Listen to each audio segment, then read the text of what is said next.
Hi friends, எல்லோரும் எப்படி இருக்கீங்க? நல்லா இருக்கீங்களா?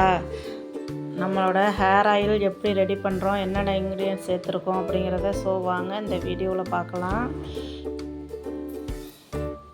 எல்லாம் ஃப்ரெஷ்ஷான லீஃப் தான் எடுத்து மிக்சியில் நல்லா அடித்து 30 days ஊற வச்சு நல்லா இன்ஃப்யூஸ் ஆன ஆயில் தான் எல்லாேருக்கும் கொடுத்துக்கிட்டு இருக்கோம்.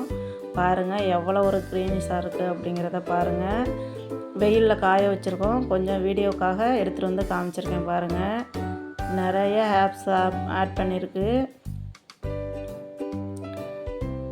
வெயிலில் நல்லா காய வச்சு எடுத்து இந்த இன்ஃப்யூஸ் ஆன ஆயில் நம்ம யூஸ் பண்ணுறதுனால நம்மளுக்கு நல்லா ஃபாஸ்ட்டாக ஹேர் க்ரோத் இருக்குது.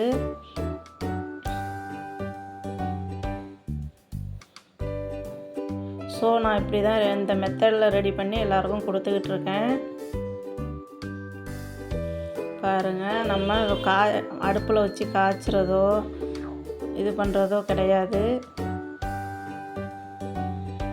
எல்லா ஹேப்ஸுமே நல்லா ஊற வச்சு ஃபில்ட்ரு பண்ணி கொடுத்துக்கிட்டு இருக்கேன். நம்ம ஹேரில் எந்த பிரச்சனையாக இருந்தாலும் சரியாகும்.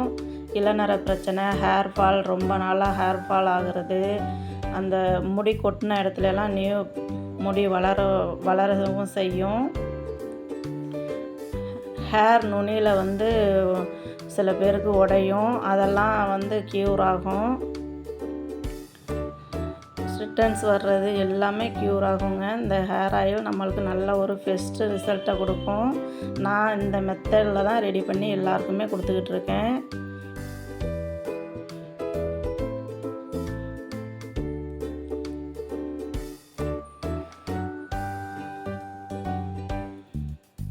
சுத்தமான செக்கில் ஆட்டின தேங்காய் எண்ணெய் ப்ளஸ் நம்மளோட ஹேருக்கு என்னென்ன ஆயில் பெஸ்ட்டு ரிசல்ட்டை கொடுக்குமோ அது அனைத்துமே சேர்த்துருக்கேன். பாருங்கள், நம்மளோட ஹேர் ஆயில் டப்பாவில் எவ்வளோ ஆப்ஸ் அடியில் தங்கியிருக்கு பாருங்கள்.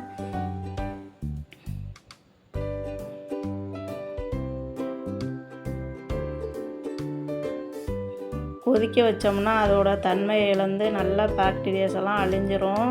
அதனால் இந்த மெத்தடில் தான் ரெடி பண்ணியிருக்கேன். ஓகே ஃப்ரெண்ட்ஸ், பாய்.